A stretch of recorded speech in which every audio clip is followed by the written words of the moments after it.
Okay. Should be recording right now. Let me look. Um, so the main questions we kind of want to know about are, can you share any memories or reflections on different historic periods or events where you witnessed any racial injustice or social change? Yes, my earliest memory of that is during World War II. And I was in grade school in World War II and lived in a small town in southern Idaho where my father had a newspaper. And our I belonged to Campfire Girls and went to Sunday school and all that kind of thing. And I think it was our campfire group rather than the Sunday school, doesn't matter, decided to go and visit the displaced Japanese who were interned in a camp in southern Idaho. And this camp was out in the desert where it was bitterly cold and snowy in the winter and awfully hot in the summer. And the houses they lived in weren't houses, they were Quonset huts. They were metal. So they reflected both heat and coldness. And each long Quonset hut held, I think probably about 4 Japanese families. And these families were separated only by makeshift curtains or blankets held between the families. I remember that I was appalled at what I saw in these camps. These people were in such small quarters. Of course, they had to eat in a joint place. I don't know how they had for medical care. Um, the well, they were just literally taken from their homes, like taken from Hood River or other places, and deposited in these terrible conditions. They had only a few of their personal belongings with them. And I remember being impressed by the little, oh, mostly embroidered or painted flowers or paintings they had hanging on the walls in these very desolate places where they were living. They did everything they could, I felt, to give a little joy and beauty to this terrible situation in which they were placed in. And of course, some of the families had husbands or sons who were in the US Army fighting, and they were citizens, and there they were in these terrible conditions. Well, I mentioned that my father had newspapers in southern Idaho, and in the town in which we lived, and he was publishing that paper, he needed a particular type of skilled person to help him with his newspaper because so many of the men had been drafted into the service. And he got an okay to hire one of the Japanese men from this camp that had this particular skill if my father would vouch for him and then see that he got back to camp every night and that sort of thing. Well, this person came to work for my father, about 2 or 3 days only, and had to quit because there were death threats against him and against my family for even employing a Japanese person. So that didn't work out. And I remember then, of course, you have to understand that the West Coast particularly was just in hysterics over the possibility of a Japanese invasion at the beginning of the war. And in fact, I think a submarine had been sighted off the coast of either Washington or Oregon. And there was just great fear. particularly, after Pearl Harbor, and the Japanese were uh, uh, overtaking U.S. Islands in the Pacific. Well, the Japanese were portrayed in cartoons, both in movies and in newspapers and magazines, as short, squat people, men with buck teeth and big ears and evil looking eyes. And there was all this publicity going on about the evil Japanese. And you never did hear anything about kind Japanese or American citizen Japanese or what they were doing to help with the US side of the war. And so that was really an eye opener for me at a young age as to what was going on at that time. And of course, as I grew older and more publicity came out about what had gone on during those war years, and looking back at it now, I'm sure young people your age look back on it and think, oh, how could that have happened? And it was a terrible, terrible time in the history of the United States. And it shouldn't have happened, of course. But I think you do have to weigh that with the hysteria that was going on. And a lot of it was manufactured as publicity to get people all revved up about the importance of the war and buying more bonds and all that kind of thing that was going on then. But in my experience, and of course, I wasn't in Hood River at that time. I didn't move here till in the 60s. But I have never heard a Japanese person speak about the cruelty that was bestowed upon their race as a whole by the United States government and citizens of the United States. And I've never heard of anyone casting blame or showing bitterness. I'm talking about the Japanese, not casting blame or bitterness as to how they were treated. And they certainly had lots of reason to feel bitter about that particular stage of life. So that was my main. Yeah, of course. I mean, I thought, wow, that's really cool to hear it from your perspective.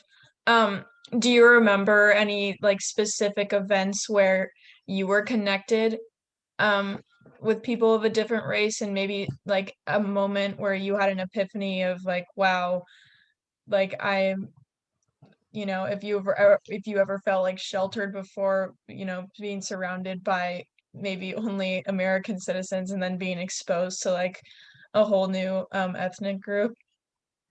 Well, I was looking back on it, had a very sheltered life. And after my family moved from southern Idaho, my father went to the University of Washington as a professor in journalism. And this junior high school and high school that my sister and I attended, um, I guess they may have had some Black students there, but I can't even remember that. And it was an area in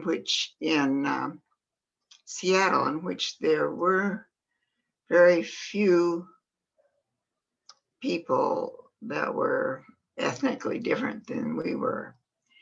And another thing that happened there, that as a child, I just took it for granted. And looking back on it, I'm thinking, how could I have not questioned any of this, but we lived in a neighborhood near the University of Washington, and it's on Lake Washington, which did not allow any blacks to buy homes there. And they did allow Jewish people to buy homes there, but the Jewish people couldn't belong to the beach club. You know, looking back on it, it seems so ridiculous, but that's the way it was in those days. And it was later, well, when I went to the University of Washington and had, well, mainly Japanese acquaintances and friends that I made there, and would look back on it and think, you know, why didn't we question? Why didn't I even think about it in those days? So I'm really happy to see that young people now are thinking of these social issues and questioning and making an effort to make things right instead of just going merrily on your way, not questioning what's going on in the world. Awesome. In terms of race and just social justice issues, do you have any like particular books or poems or maybe art pieces or music that have impacted you? Maybe you've heard them throughout life or like heard them in church or anything that have led you to like the beliefs and stories that you share now? Oh my. Well, I'm a great reader and I've read a number of books about, mainly about uh, the Black issues that have, but I can't give you offhand any titles of these books. I remember one that I read not too long ago was written by a Black father to his son.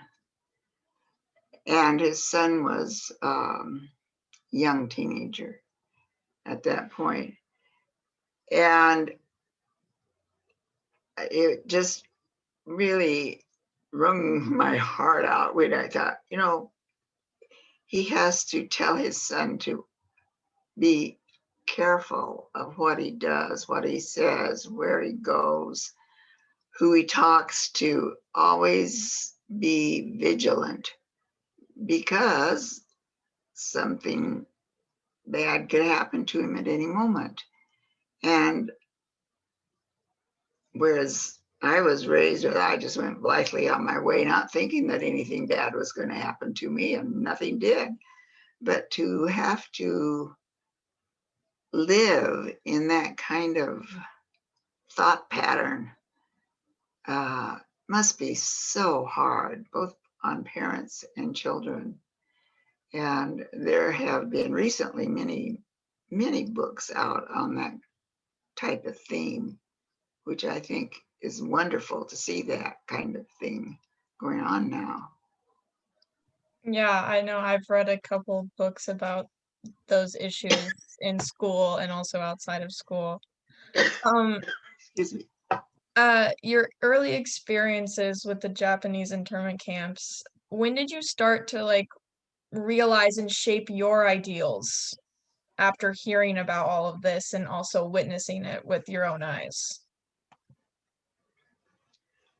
Well, excuse me. Of course, when I witnessed it, I was appalled at the living conditions and what these people were having to go through. I'm sorry. Um,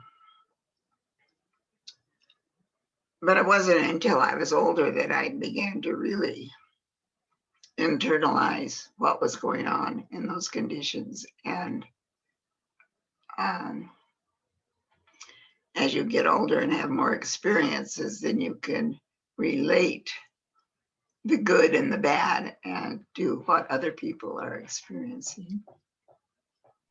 Did any of your family members try to like curve you off track of discovering just the cruelty that was happening within the camps? Excuse me. Um, well, during the war, of course, most white Americans were all, well, of course, winning the war was uppermost in our minds. And I had an uncle who was the chief civilian engineer on Wake Island for the airports being built there. And Wake Island was one of the first islands that was overtaken by the Japanese after the bombing of Pearl Harbor. And he was taken prisoner at that time and was held in prisons in mainland China, but they were Japanese prisons, Japanese held territory, all during the war. So I didn't get any real information or discussion in the family about what the Japanese here were going through, because I think the focus was what my uncle was going through and other Japanese prisoners.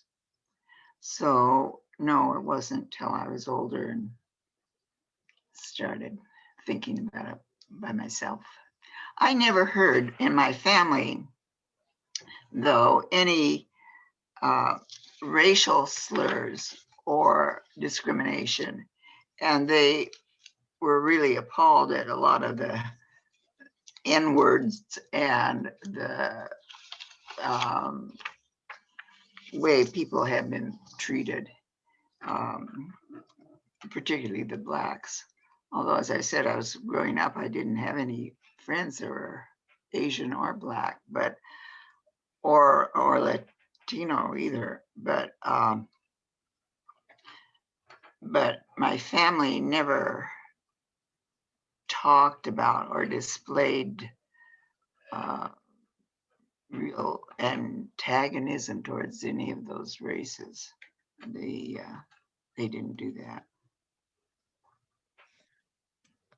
Yeah, I think it's really cool how you just you really grew as a person, even just seeing it and started making your own beliefs. Because I'm sure if I was in your position, I would have a hard time like creating my own thoughts because I would be probably very influenced around the people around me. So that was really interesting to hear your side of the story. But I think we have all the information that we need. But thank you so much for talking about your experiences. I really appreciate you talking to me.